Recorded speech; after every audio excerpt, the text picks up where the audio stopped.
आप सभी को मेरा नमस्कार। बच्चों, अब समय है हिंदी की कक्षा का। पिछले कई दिनों से हम पढ़ रहे हैं आपकी पाठ्य पुस्तक वसंत भाग 2 का पाठ 5 और जिसका नाम है मिठाई वाला। मिठाई वाला पाठ के लेखक भगवती प्रसाद वाजपेयी हैं। तो अभी तक हमने जाना कि पाठ में क्या कुछ है कि एक जो फेरी वाला है वो समय समय पर कभी बच्चों के लिए खिलौने, तो कभी मुरली, तो कभी मिठाइयाँ लेकर बेचने आता है और बहुत ही सस्ते दामों में वे उन्हें बेचता है।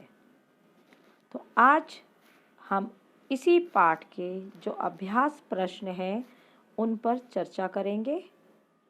तो हम शुरू करते हैं। प्रश्न 1 कि मिठाई वाला अलग अलग चीज़ें क्यों बेचता था और वह महीनों बाद क्यों आता था। जैसा कि आपने पाठ में जाना कि कभी वो है 3 महीने के बाद आता है, कभी 6 महीने के बाद और कभी कभी उसका जो अंतराल है वो लगभग 8 महीने का होता है। हर बार आता है तो अलग अलग चीज़ें बेचता है, उसी का कारण बताना है। तो देखते हैं बच्चों, क्योंकि बच्चों को अलग अलग तरह की चीज़ें पसंद आती हैं।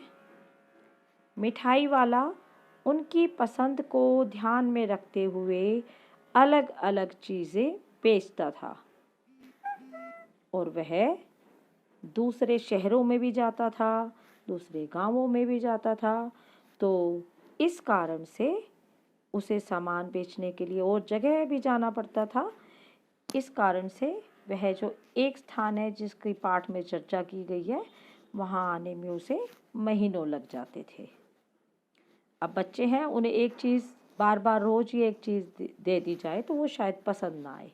इसी कारण वह बच्चों की पसंद की अलग अलग चीज़ें लेकर आता था। ठीक है बच्चों, तो अब चलते हैं अगले प्रश्न पर। प्रश्न 2 है कि मिठाई वाले में वे कौन से गुण थे जिनकी वजह से बच्चे तो बच्चे, बड़े भी उनकी ओर खींचे चले आते थे। जैसा कि हमने पाठ में पढ़ा था कि मिठाई वाले की आवाज़ सुनकर न केवल बच्चे अपने घरों में से दौड़कर बाहर निकल आते थे, जो बगीचे में खेल रहे थे वो भी उसके पास आ जाते थे, उसे घेर लेते थे। केवल बच्चे ही नहीं, जो घरों के बड़े लोग हैं, स्त्रियां हैं, वो भी अपने छज्जों पर बाहर निकलकर चिक के पीछे से उसकी आवाज़ को सुनती, उसको देखती थी। तो वही कारण बताने हैं कि वो ऐसे कौन कौन से गुण थे उस मिठाई वाले में। तो सबसे पहले तो आपको मालूम ही है कि उसका स्वर था वो बहुत मधुर था। बड़ी मीठी वाणी में वो गा गा कर बच्चों को अपनी ओर आकर्षित करता था। और दूसरा कारण कि वह जो सामान बेचता था वो और लोगों से सस्ता देता था। ठीक है, सस्ता देता था, उसकी आवाज़ बहुत मधुर थी और इन सब से भी बढ़कर जो बात थी वो थी उसका व्यवहार। उसका व्यवहार सबके साथ बहुत अच्छा था, चाहे वो बच्चा हो या बड़ा।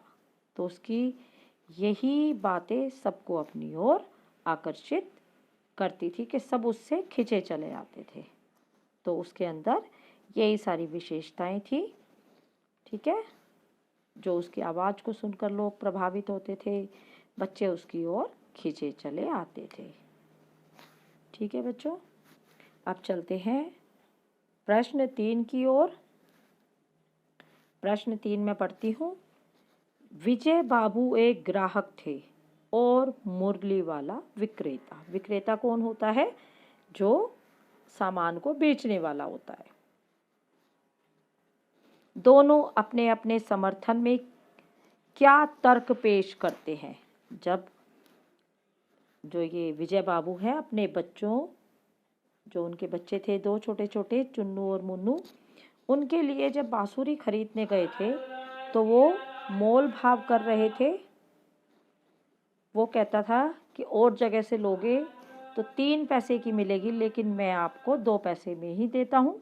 जबकि जो विजय बाबू थे उन्होंने क्या तर्क दिया था कि हाँ, सभी दुकानदार ऐसे ही बोलते हैं, वो उनका काम ही है पहले अधिक दाम बोलना, फिर कम करना और ग्राहकों को लूटना।